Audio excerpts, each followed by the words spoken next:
Hello guys! Ngayon mag-unboxing tayo ng aking engagement ring. So ito siya, mukha siyang nasa lagayan ng tinapay, no? Kasi pinalalamove lang to nila Sir Mark at ni Ma'am Rachel. Yan, thank you sa inyo ma'am. Shout out Sir Mark and Ma'am Rachel. So ito na nga yun guys. Yung engagement ring ko ay pina-remodel ko or pina-upgrade ko kasi ayun, may storya yon. So, hindi talaga yun yung plan. Kasi, ang plano talaga namin ng asawa ko, yung wedding ring namin, yung couple ring. Kasi, sira-sira na siya. Hindi naman siya totally sira, pero UP-UP na siya, lalo na yung sa asawa ko. Kasi yung wedding ring namin, mukha lang siyang buo, pero yung gitna niya is hangin. So, wala siyang laman. Kaya, ayun, na UP-UP na siya. Tapos, balak talaga namin is bibili kami ng bago. Pero sabi ko, sayang naman yung wedding ring namin. Kaya, ayun, napag-isip-isip ko, baka merong nagpapatunaw, tapos yung ipapagawa. So, nag-search ako sa Facebook at ayun, nakita ko si Sir Mark at hindi lang siya. Marami akong nakita na shop or tao rin na gumagawa ng ganon, yung ipapatunaw yung ginto. Tapos, re-remodel siya. Re-remodel? Tama ba? So, yun, i-remodel siya, ganon. Tapos, ayun, si Sir Mark yung napili ko kasi siya yung pinakamura na na-inquiran ko at nakita ko naman na ang galing yung gumawa at ang gaganda ng mga result na ginawa niya. Kaya ayan, thank you Sir Mark. At sobrang bilis pa guys kasi nung 21 lang namin hinatid yung engagement ring ko para ipatunaw at ipagsama doon sa couple ring namin at yung kwintas. So yan, papakita ko yung video ng couple ring namin o yung wedding ring namin at yung kwintas na pinatunaw ko na dapat gagawin ding couple ring or wedding ring.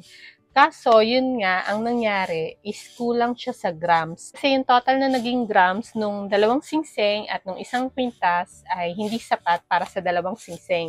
Kasi sabi ni Sir Mark, yung estimated niya para sa grams ng pambabae ay 4 grams. Tapos sa lalaki, yung sa size ng husband ko, ay 7 grams or 6 grams.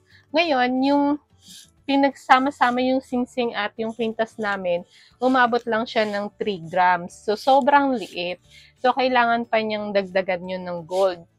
Ngayon, may mga napag-usapan kami na pwede niyang dagdagan, bibili kami ng gold sa kanya. Kaso, yung value ng gold namin is hindi siya 18K. Hindi lumalabas na 18K yung gold namin. Kasi yung wedding ring namin, meron siyang white gold. Tapos, siyempre, hindi lang yun. May mga chemical na rin daw nakasama yun. Kaya, bumababa daw yung gold niya. So, yan. Tinetester yun ni Sir. Tsaka, pinapakita niya yun sa live niya. Yan. Kung gusto niyo makita, yung link sa baba para makita nyo yung pagla-live ni Sir Mark kasi lahat ng ginagawa niya, nila-live niya talaga. Kaya talagang mapagkakatiwalaan si Sir Mark. Ngayon, napag-desisyonan namin ng asawa ko na bumili na lang ng bagong singsing. So, ito yung nabili namin sa Umping kasi naisip ko na kung hahaluan ng gold yung 3 grams ng gold namin, parang baka pumangit lang yung pag-mix. Kasi sabi nga ni Sir Mark, meron siyang white gold. So, parang baka hindi maganda yung pagiging resulta. Pero hindi kasi kami masyadong nakapag-usap, kaya hindi ko rin masyado maintindihan. So, yun, nagdesisyon na lang kami ng asawa ko na bumili lang kami ng bagong singsing. At ito, medyo solid na siya. Hindi na siya yung merong hangin sa gitna para hindi siya mayupi-yupi. Tapos, ngayon, iniisip namin kung anong gagawin namin doon sa pinatunaw namin kay Sir Mark. Kasi ilang araw na yun nandun. Siguro parang 2 days na. Kasi yun nga, pinagdidesisyon na namin yung gagawin. Ngayon, nung naisip namin, pendant na lang ni baby sa kwintas. Kaso, sobrang liit niya, 3 grams lang, baka hindi rin sapat. So, ngayon, nakita ko yung engagement ring ko kasi bigla kong sinuot. So, yun, bigla ko lang siya sinuot. Kaya, naisip ko yung engagement ring ko na lang. Kasi ayaw din namin ibenta yung pinatunaw namin ginto. Pwede naman namin siya ibenta kay Sir Mark. Pero hindi namin siya pinenta kasi nandun yung blessing nung kinasal kami. Na-bless yung singsing na yon, yung couple ring na yon, or yung wedding ring namin, kaya ayaw namin siyang ibenta. Kaya sabi ko sa husband ko, baka pwede yung engagement ring ko na lang. So, pumayag naman siya agad. Tapos, siyempre, natuwa rin ako kasi yung engagement ring ko, sobrang nipis lang din niya at maganda naman siya, kaso yun nga, manipis, tapos medyo baliko-baliko na siya. So, ayan, makikita nyo rin sa video yung engagement ring ko. So, eto na nga. O-open na natin siya. So, yan, nilagyan ng palatandaan niya ni Sir Mark kasi pinalalamog nga lang. At sinabi nila gamot to, hindi siya alahas or jewelry. Kasi siyempre, para sa safety na rin. So, i-open ko na siya. At habang binabalot pala to nila Sir Mark at ni Ma'am Rachel, naka-live sila at nanonood ako.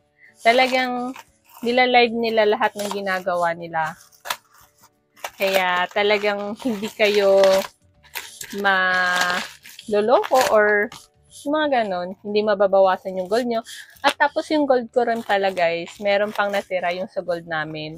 Kaya, ayun, parang yung pinambayad kay Sir Mark, yun na lang, yung natira na gold. Binenta ko na lang sa kanya kasi wala naman na kaming paggagamitan noon.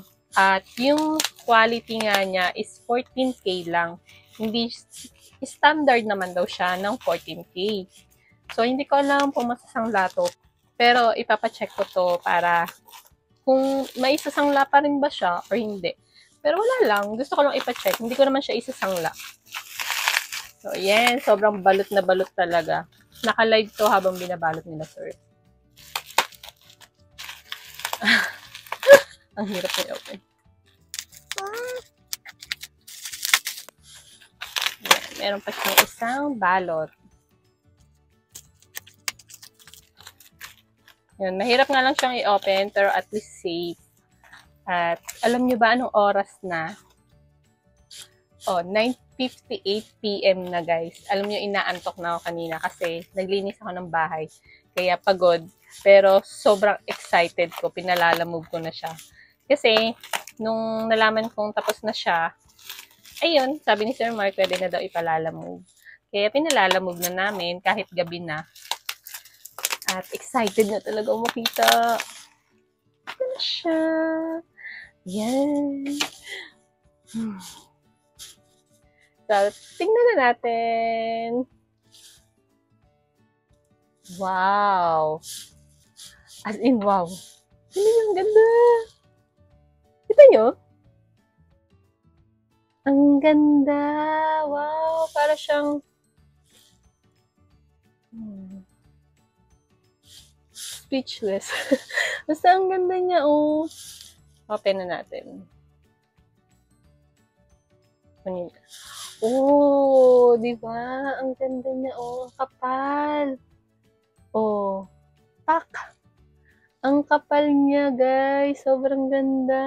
Tapos yung kulay, oh. Hindi na siya maputla. Kasi yung engagement ring ko, maputla yun. Tapos sobrang nipis. Ito, ang kapal niya talaga. Yan yung mga diamond. Yan, palibre yan ni Sir Mark, yung mga diamond na maliliit. Pero yung malaki, diamond ko yan. Kasi yung diamond na maliliit dito sa engagement ring ko dati, para lang siyang naging asin nung tinunaw yung gold. Kasi hindi naman talaga siya totally diamond. Hindi naman original. Pero ito, ayan, palibre yan ni Sir Mark. Thank you so much, sir. Sobrang ganda niya. Yan, oh. Suot na natin. Ang ganda. Tanggalin natin yung ring.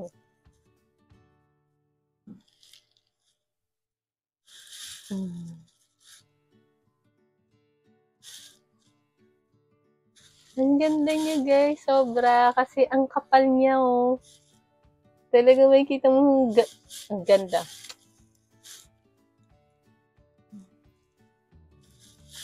So, ayan. Crown daw yung dating niyan, sabi ni Sir Mark. Tapos, nakakatuwa lang, guys. Mas gusto ko siya kasi hindi siya masyadong angat. Ito. Yung sa pinaka-malaking stone. Kasi yung dati kong ring, nakaangat yon. So, lagi siyang, kinonsern ko yun kay Ma'am Rachel. Sabi ko nga, yun nga, parang ayoko rin na masyadong nakaangat kasi, tuwing nakakarga ko yung baby ko or may nasasagi ako, para siyang nakakalmot. Kasi nga, masyado siya mataas. Pero ito, tingnan nyo, sobrang lang, saktong-sakto lang. Feeling ko hindi siya makakasabit or makakakalmot. Ayan guys, ang ganda niya, oh. Ayan, kung gusto niyo malaman yung contact ni Sir Mark, yan, ilalagay ko sa description below yung Facebook account niya kasi dun ko siya na contact. At si Ma'am Rachel, sobrang bait ni Ma'am Rachel. Lahat ng tanong ko, sinasagot niya. At mabilis din siya mag-reply. Kahit nasa labas siya ng bahay nila, kahit na may ginagawa siya, nagre-reply siya agad. Tapos, ayun pala guys, isingit ko lang. O, diba? Isingit ko lang, nung pumunta kami doon ng husband ko sa bahay nila Sir Mark, sobrang galing niya mag-explain about sa gold. Pero hindi siya lahat nag-sink in sa utak ko kasi siyempre wala naman akong idea about sa gold. Pero lahat ng details ina-explain niya talaga sa'yo. Kaya yan, sobrang marami ka rin matututunan pagdating kay Sir Mark. At sa live niya, nag-explain din siya sa live niya. Kaya pagka nanood ka doon, may mga matututunan ka about sa gold. Yan. So, thank you so much, Sir Mark and Ma'am Rachel. Yan, ilalagay ko sa description below yung contact nila sa Facebook and Messenger. So, thank you so much, Sir Mark and Ma'am Rachel. Sobrang happy talaga ako na ang ganda talaga niya. Sobra. Thank you!